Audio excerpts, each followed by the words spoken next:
A typical example, I use the United States of America.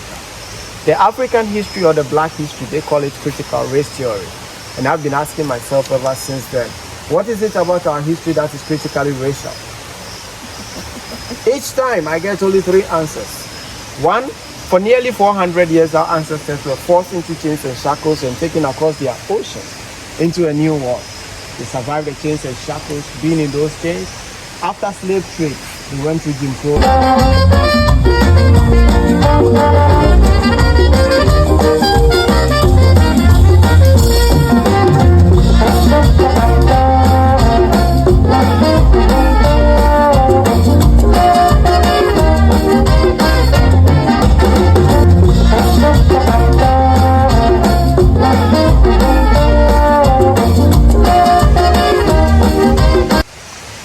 Of our lost ancestors rest in perfect peace. Ashin. An awareness of our past is essential to the establishment of our personalities and our identities as Africans.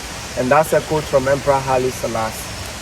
From Marcus Messiah Garvey Jr., actually borrowed by Bob Marley. Emancipate yourselves from mental slavery, none but ourselves can free our minds. On this land, among the people of Benin, Togo, and Ghana, we have this common African proverb, and it stated, until the tales of the hunt is told by the lions, the hunt will always glorify the hunters. The question has always been, as Africans, how well are we telling our own tales? How well are we telling our stories? Unfortunately, we are not telling it well enough for people to hear. And that's not because we don't have the document or the narrative.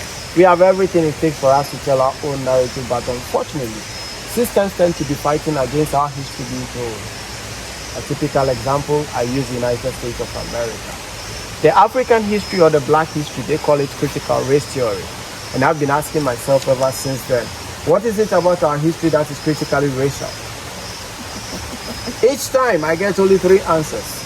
One, for nearly 400 years, our ancestors were forced into chains and shackles and taken across their oceans into a new world. They survived the chains and shackles, being in those chains. After slave trade, they went through Jim Crow, lynching, segregation, but they still survived. They survived to leave a legacy for us. You see, information, they say, is power. Once kept away from the people who are supposed to benefit from it, they are being rendered powerless. You and I, if we don't know about the story, the sufferings, and then the resiliency of our ancestors, who are we? How then do we get empowered? So that's exactly what they are doing. They keep the history away from us and they can be able to control us. Our people say you need to know where you are from to know where you are heading to. We don't know where we are from.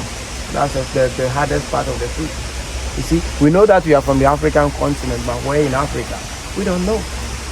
But then if we start talking about the ancestors, if we start telling their stories, we will actually find a clue in their story where they were captured from. And then we'll start from there. Many are going through the African ancestry DNA.com. That way they can find a way to connect with their people. The second point is that we live in a society governed by their system. These European interferences is all across. In the United States of America, in Ghana, here in Africa, they have it. If I get to know my narrative, or if I know about my ancestors, I share with my little brothers, they go to school. And they want everyone around them to be on the same page. So they go talking about the topic. Their friends who are from the other group will pick the topic up, go home and want their parents to actually tell them more about it because they know nothing. But then their parents are telling us 400 years is a long time, they should forget about it and move on. Do you think they will tell their children what actually happened? Do you think they will tell them anything about the topic? So they will never do that. After all, they told us Christopher Columbus discovered America. Right, amen. Okay. That man got lost. The people found him, brought him into the land, saved his life. At the end of the day, he paid them with evil. Washington was the president, that's for a fact. But then I want to ask how his family earned their fortunes. It was through slavery.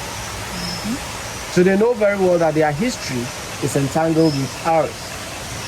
And if we got to talk about our history or the past in a way that is supposed to be told, then the children will get to know that their ancestors were not actual heroes, but fabricated ones, and the ones who inflicted pain on the others.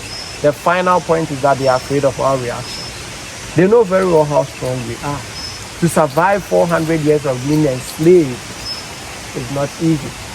But the people still stood strong, resiliency, brave, and came out of the chains and shackles.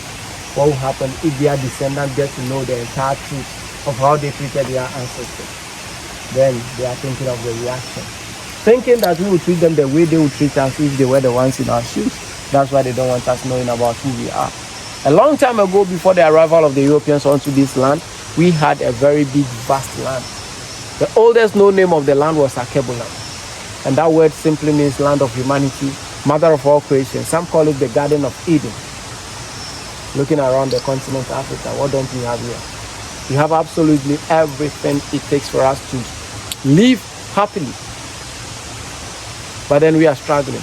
Why? Because we are struggling to use the resources.